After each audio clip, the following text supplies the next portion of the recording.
ದೇಶದ ಹೆಮ್ಮೆಯ ಪ್ರಧಾನಮಂತ್ರಿ ನರೇಂದ್ರ ಮೋದಿಜಿಯವರ ನೇತೃತ್ವದಲ್ಲಿ ಕಳೆದ ಕ್ಯಾಬಿನೆಟ್ ಮೀಟಿಂಗ್ನಲ್ಲಿ ಒಂದು ಪ್ರಮುಖವಾಗಿರ್ತಕ್ಕಂಥ ಒಂದು ಮಹತ್ವವಾಗಿರ್ತಕ್ಕಂಥ ಒಂದು ನಿರ್ಧಾರವನ್ನ ಕೈಗೊಂಡಿದ್ದಾರೆ. ಸ್ವಾತಂತ್ರ್ಯ ಬಂದ ನಂತರದಲ್ಲಿ ದೇಶದ ಯಾವುದೇ ಒಬ್ಬ ಪ್ರಧಾನಮಂತ್ರಿಗಳು ಅಥವಾ ಯಾವುದೇ ಒಂದು ಸರ್ಕಾರ ತೆಗೆದುಕೊಳ್ಳದೆ ಇರತಕ್ಕಂಥ ಒಂದು ನಿರ್ಣಯವನ್ನ ನರೇಂದ್ರ ಮೋದಿಜಿಯವರ ಒಂದು ಕ್ಯಾಬಿನೆಟ್ ನಲ್ಲಿ ನಿರ್ಧಾರವನ್ನು ಕೈಗೊಂಡಿದ್ದಾರೆ. ಅದು ನಿಮಗೆಲ್ಲರೂ ಕೂಡ ತಿಳಿದಿರೋ ಹಾಗೆ ಜನಗಣತಿಯ ಜೊತೆಯಲ್ಲಿ ಜಾತಿ ಜನಗಣತಿಯನ್ನು ಕೂಡ ನಾವು ಮಾಡ್ತೇವೆ ಅಂತಕ್ಕಂಥ ಒಂದು ಪ್ರಮುಖವಾಗಿರ್ತಕ್ಕಂಥ ನಿರ್ಧಾರವನ್ನು ಮಾಡಿದ್ದಾರೆ. ಹಾಗಾಗಿ ಈ ದೇಶದ ಹೆಮ್ಮೆಯ ಪ್ರಧಾನಮಂತ್ರಿ ನರೇಂದ್ರ ಮೋದಿಜಿ ಅವರಿಗೆ ನಾವೆಲ್ಲರೂ ಕೂಡ ಅಭಿನಂದಿಸಬೇಕು ಅಂತ ಹೇಳಿ ಇವತ್ತು ನಾವೆಲ್ಲರೂ ಕೂಡ ಇಲ್ಲಿ ಸೇರಿದ್ದೇವೆ. ಯಾತಕ್ಕೋಸ್ಕರ ಜಾತಿ ಜನಗಣತಿ ಆಗಬೇಕು? ಈ ದೇಶದಲ್ಲಿ ಇರ್ತಕ್ಕಂಥ ಹಿಂದುಳಿದ ಸಮುದಾಯಗಳು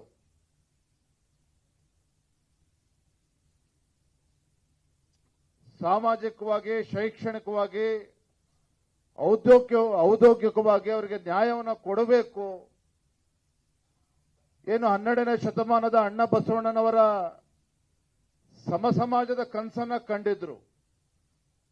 ಆ ಸಮಸಮಾಜದ ನಿರ್ಮಾಣವನ್ನ ಮಾಡಬೇಕು ಅನ್ನುವ ಒಂದು ಸದುದ್ದೇಶ ಇಟ್ಕೊಂಡು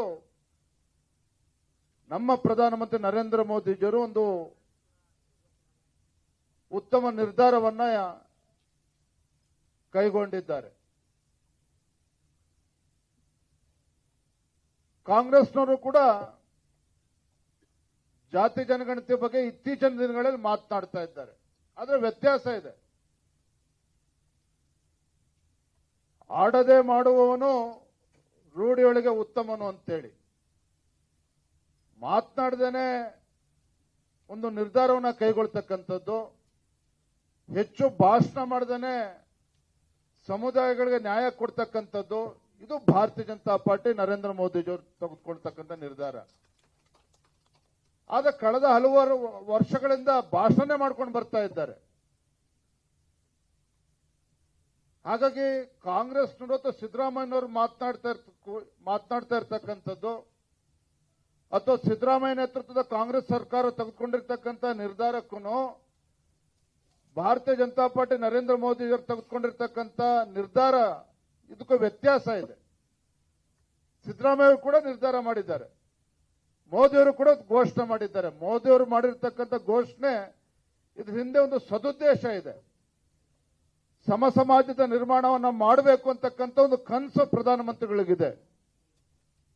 ಆದರೆ ಸಿದ್ದರಾಮಯ್ಯನವರಿಗೆ, ರಾಜ್ಯದ ಮುಖ್ಯಮಂತ್ರಿಗಳಿಗೆ ಇದರಿಂದ ಯಾವುದೇ ಒಂದು ಸದುದ್ದೇಶ ಇಲ್ಲ.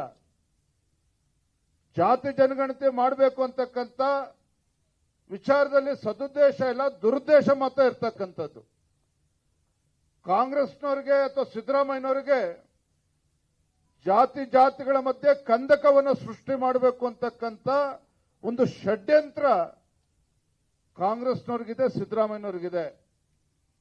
ಆದರೆ ಭಾರತೀಯ ಜನತಾ ಪಾರ್ಟಿಗಾಗ್ಲಿ ನರೇಂದ್ರ ಮೋದಿಜಿಯವರಿಗಾಗ್ಲಿ ಯಾವ ಕಾಯಕ ಸಮುದಾಯಗಳು ರಾಜ್ಯದಲ್ಲಿ, ದೇಶದಲ್ಲಿ ಇದ್ದಾವೆ, ಆ ಕಾಯಕ ಸಮುದಾಯಗಳಿಗೆ ಶಕ್ತಿ ತುಂಬತಕ್ಕಂಥ ಕೆಲಸವನ್ನು ಮಾಡಬೇಕು ಅನ್ನೋ ಒಂದು ಸದುದ್ದೇಶ ಅದರಿಂದ ಅಡಗಿದೆ. ಇದೇ ಬಿಜೆಪಿ ಹಿಂದೆ ನಿರ್ಧಾರ ತೆಗೆದುಕೊಂಡಿರ್ತಕ್ಕಂಥ ಭಾರತೀಯ ಜನತಾ ಪಾರ್ಟಿ ಆಗಲಿ, ನಿರ್ಧಾರ ತೆಗೆದುಕೊಂಡಿರ್ತಕ್ಕಂಥ ಕಾಂಗ್ರೆಸ್ ಪಕ್ಷ ಆಗಲಿ, ಈ ತೀರ್ಮಾನಗಳ ಮಧ್ಯೆ ಇರತಕ್ಕಂಥ ವ್ಯತ್ಯಾಸ. ಬಿಜೆಪಿ ಹಿಂದೆ ಇರ್ತಕ್ಕಂಥ ಸದುದ್ದೇಶ ಏನು, ಕಾಂಗ್ರೆಸ್ ಅವರ ನಿರ್ಣಯದಿಂದ ಇರ್ತಕ್ಕಂಥ ದುರುದ್ದೇಶ ಏನು, ಇದನ್ನ ಇವತ್ತು ವೇದಿಕೆ ಮೇಲೆ ಕೂತಿರ್ತಕ್ಕಂಥವ್ರು, ವೇದಿಕೆ ಮುಂಭಾಗದಲ್ಲಿರ್ತಕ್ಕಂಥ ನಮ್ಮೆಲ್ಲ ಹಿಂದುಳಿದ ವರ್ಗಗಳ ಮುಖಂಡರು ನಾವೇನು ಸೇರಿದ್ದೇವೆ, ಇದನ್ನ ಜಾಗೃತಿ ಮೂಡಿಸ್ತಕ್ಕಂಥ ಕೆಲಸವನ್ನು ಕೂಡ ನಾವು ಮಾಡಬೇಕಾಗಿದೆ. ಆ ಕಾರಣಕ್ಕೋಸ್ಕರ ನಾವೆಲ್ಲರೂ ಕೂಡ ಸೇರಿದ್ದೇವೆ. ಅನೇಕ ವಿಚಾರಗಳನ್ನ ವಾದಿರಾಜ್ ಅವರು ಮಾತನಾಡ್ತಾ ಹೇಳಿದ್ದಾರೆ. ಏನು 2023ರಲ್ಲಿ ಬಿಹಾರದ ನಿತೀಶ್ ಕುಮಾರ್ ಅವರು ಮುಖ್ಯಮಂತ್ರಿಗಳು ನಿರ್ಧಾರವನ್ನ ಘೋಷಣೆ ಮಾಡಿ ಒಂದು ವರ್ಷದಲ್ಲಿ ಒಂದು ತಾರ್ಕಿಕ ಅಂತ್ಯಕ್ಕೆ ತೆಗೆದುಕೊಂಡು ಹೋಗ್ತಕ್ಕಂಥ ಕೆಲಸ ನಿತೀಶ್ ಕುಮಾರ್ ಅವರು ಮಾಡಿದ್ದಾರೆ. ತೆಲಂಗಾಣದಲ್ಲೂ ಕೂಡ ರೇವಂತ್ ರೆಡ್ಡಿ ಅವರ ನೇತೃತ್ವದಲ್ಲಿ 1 ವರ್ಷದಲ್ಲಿ ಒಂದು ತುದಿ ಮುಟ್ಟಿಸ್ತಕ್ಕಂಥ ಕೆಲಸ ಮಾಡಿದ್ರೆ, ಇದೇ ಕರ್ನಾಟಕ ರಾಜ್ಯದಲ್ಲಿ ಸಿದ್ದರಾಮಯ್ಯ 2014ರಲ್ಲಿ ಏನು ಚಾಲನೆ ಕೊಟ್ಟರು, ಅಲ್ಲೇ 5 ವರ್ಷ ಅವರ ಅವಧಿ ಪೂರ್ಣಗೊಳಿಸಿ ಅವರೇ ಬೆಂಬಲ ಕೊಟ್ಟು ಹಿಂದೆ ಕಾಂಗ್ರೆಸ್ ಜೆಡಿಎಸ್ ಸರ್ಕಾರ ಬಂದರೂ ಕೂಡ ಅಲ್ಲೂ ಕೂಡ ಇಂಪ್ಲಿಮೆಂಟೇಷನ್ ಆಗಲಿಲ್ಲ. ಇವತ್ತು ಸಿದ್ದರಾಮಯ್ಯ ಮುಖ್ಯಮಂತ್ರಿಗಳಾಗಿ ಬರ್ತಾ ಬರ್ತಾ 2 ವರ್ಷ ತುಂಬುತ್ತಾ ಇದೆ. 2 ವರ್ಷದಲ್ಲೂ ಕೂಡ ಕಾಂತರಾಜ್ ವರದಿಯನ್ನ ತಾರ್ಕಿಕ ಅಂತ್ಯಕ್ಕೆ ತೆಗೆದುಕೊಂಡು ಹೋಗ್ತಕ್ಕಂಥ ಕೆಲಸ ಆಗಲಿಲ್ಲ. ಅರ್ಥ, ಬೇರೆ ರಾಜ್ಯಗಳು 1 ವರ್ಷದಲ್ಲಿ ಕೆಲಸವನ್ನು ಮಾಡೋದಕ್ಕೆ ಸಾಧ್ಯ ಆದ್ರೆ, ಪಾಪ ಸಿದ್ದರಾಮಯ್ಯನವರಿಗೆ 1 ವರ್ಷ ಅಲ್ಲ 10 ವರ್ಷ ಆದ್ರೂ ಕೂಡ ಸಾಧ್ಯ ಆಗ್ತಾ ಇಲ್ಲ. ಕಾರಣ ಏನು? ಆ ಹಿಂದುಳಿದ ಸಮುದಾಯಗಳಿಗೆ ನ್ಯಾಯ ಕೊಡಬೇಕು ಅಂತಕ್ಕಂಥ ಸದುದ್ದೇಶ ಇಲ್ಲದೆ ಇರ್ತಕ್ಕಂಥದ್ದೇ ಇಷ್ಟು ವರ್ಷಗಳ ಕಾಲ ಡಿಲೇ ಆಗೋದಕ್ಕೆ ಕಾರಣ. ಇದನ್ನು ನಾವು ಅರ್ಥ ಮಾಡ್ಕೋಬೇಕಾಗಿದೆ. ಆದ್ರೆ ಕಾಂತರಾಜ್ ವರದಿ ಇವತ್ತು ತಯಾರಿದೆ ಅಂತ ಹೇಳಿದ್ರು ಕೂಡ ಸಿದ್ದರಾಮಯ್ಯ ಸರ್ಕಾರ ಇದ್ರು ಕೂಡ ಅದನ್ನ ಸ್ವೀಕಾರನೇ ಮಾಡಲಿಲ್ಲ. ಅನುಷ್ಠಾನ ಮಾಡ್ತಕ್ಕಂಥದ್ದು ದೂರದ ಮಾತು. ಕಾಂತರಾಜ್ ವರದಿ ತಯಾರಾಗಿದೆ ಅಂತ ಹೇಳಿದ್ರೆ ಅದು ಸ್ವೀಕಾರನೂ ಕೂಡ ಮಾಡಲಿಲ್ಲ. ಆ ಕಾಂತರಾಜ್ ವರದಿ ಇದ್ದದ್ದು ಯಾವಾಗ ಜಯಪ್ರಕಾಶ್ ವರದಿ ಆಯ್ತು ನಮಗೂ ಗೊತ್ತಿಲ್ಲ, ನಿಮಗೂ ಗೊತ್ತಿಲ್ಲ. ಯಾವ ದತ್ತಾಂಶವನ್ನ ಹಿಡ್ಕೊಂಡು ಇವತ್ತು ಜಯಪ್ರಕಾಶ್ ಹೆಗಡೆ ಅವರು ಈ ವರದಿ ಕೊಟ್ಟಿದ್ದಾರೆ, ಆ ತರದಲ್ಲಿ ಇದ್ರ ಬಗ್ಗೆನೂ ಕೂಡ ಚರ್ಚೆ ಆಗಲಿಲ್ಲ.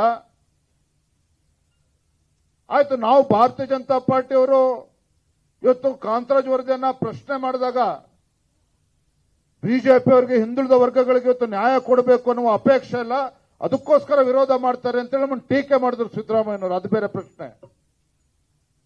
ಆದ್ರೆ ನಿಮ್ಮ ವೀರಪ್ಪ ಮೊಯ್ಲಿ ಅವರು, ಕಾಂಗ್ರೆಸ್ ಪಕ್ಷದ ಹಿರಿಯ ಮುಖಂಡ, ಮಾಜಿ ಮುಖ್ಯಮಂತ್ರಿಗಳು ವೀರಪ್ಪ ಮೊಯ್ಲಿ ಅವರೇ ಸ್ವತಃ ಪ್ರಶ್ನೆ ಮಾಡಿದ್ರು ಸಿದ್ದರಾಮಯ್ಯನವರಿಗೆ. ಮಾನ್ಯ ಸಿದ್ದರಾಮಯ್ಯನವರೇ, ಇವತ್ತೇನು ಜಯಪ್ರಕಾಶ್ ಹೆಗಡೆ ವರದಿನ ಅಥವಾ ಕಾಂತರಾಜ್ ವರದಿನ ಏನು ಇವತ್ತು ಅನುಷ್ಠಾನ ಮಾಡೋದಕ್ಕೆ ಹೊರಟಿದ್ದೀರಿ, ಇದು ಅನ್ಸೈಂಟಿಫಿಕ್ ಆಗಿದೆ, ವೈಜ್ಞಾನಿಕವಾಗಿಲ್ಲ. ಮತ್ತೊಂದು ಕಡೆಗೆ ಔಟ್ಡೇಟೆಡ್ ಇದೆ. ಯಾಕೆಂದ್ರೆ ಪ್ರತಿ 10 ವರ್ಷಕ್ಕೊಂದ್ಸಲ ಇದು ಆಗಬೇಕಾಗಿತ್ತು. ಈಗಾಗಲೇ 10 ವರ್ಷಗಳು ಕಳೆದಿದೆ, ಹಾಗಾಗಿ ಔಟ್ಡೇಟೆಡ್ ಇದೆ. ಹಾಗಾಗಿ ಯಾವುದೇ ಕಾರಣಕ್ಕೂ ಇದು ಅನುಷ್ಠಾನ ಮಾಡೋದಕ್ಕೆ ಸಾಧ್ಯ ಇಲ್ಲ, ಅನುಷ್ಠಾನ ಮಾಡಬೇಡಿ ಎನ್ನುವ ಕಿವಿ ಮಾತನ್ನ ಸ್ವತಃ ವೀರಪ್ಪ ಮೊಯ್ಲಿ ಅವರು ಹೇಳಿದ್ರು ಸಹ ಪಾಪ ಸಿದ್ದರಾಮಯ್ಯನವ್ರಿಗೆ ಕಳೆದ 10 ವರ್ಷದಲ್ಲಿ ಇಂಪ್ಲಿಮೆಂಟ್ ಮಾಡಕ್ಕಾಗಲಿಲ್ಲ. ಇವಾಗಲೇ ಯಾಕೆ ಇಂಪ್ಲಿಮೆಂಟ್, ಈಗಲೂ ಕೂಡ ಅವರು ಅನುಷ್ಠಾನ ಮಾಡಬೇಕು ಅಂತಕ್ಕಂಥ ಉದ್ದೇಶ ಇಲ್ಲ. ಈಗ ಯಾಕೆ ವಿಚಾರವನ್ನ ಪ್ರಸ್ತಾಪ ಮಾಡ್ತಾ ಇದ್ದಾರೆ ಅಂತ ಹೇಳಿದ್ರೆ, ಪಾಪ ಸಿದ್ದರಾಮಯ್ಯನವರ ಟೈಮ್ ಮುಗಿದಿದೆ. ಸಿದ್ದರಾಮಯ್ಯನವರು ಮುಖ್ಯಮಂತ್ರಿಗಳ ಅವರ ಕಾಲಾವಧಿ ಮುಗಿದಿದೆ ಅಂತೇಳಿ ಡಿ.ಕೆ. ಶಿವಕುಮಾರ್ ಅವರೇ ಬೊಬ್ಬೆ ಹೊಡಿತಾ ಇದ್ದಾರೆ. ಹಾಗಾಗಿ ಇಂಥ ಸಂದರ್ಭದಲ್ಲಿ ಈ ವಿಚಾರವನ್ನ ಪ್ರಸ್ತಾಪ ಮಾಡಿ ಜಾತಿಗಳ ಮಧ್ಯೆ ಗೊಂದಲವನ್ನ ಸೃಷ್ಟಿ ಮಾಡಿ ಕಂದಕವನ್ನ ಸೃಷ್ಟಿ ಮಾಡತಕ್ಕಂಥ ದುರುದ್ದೇಶ ಸಿದ್ದರಾಮಯ್ಯನವರ ವಿಚಾರದಲ್ಲಿದೆ. ಅವರು ನ್ಯಾಯ ಕೊಡಬೇಕು ಅಂತಕ್ಕಂಥ ಬದ್ಧತೆ ಅವತ್ತೂ ಇರಲಿಲ್ಲ, ಇವತ್ತೂ ಇಲ್ಲ, ಮುಂದೂ ಕೂಡ ಇಲ್ಲ.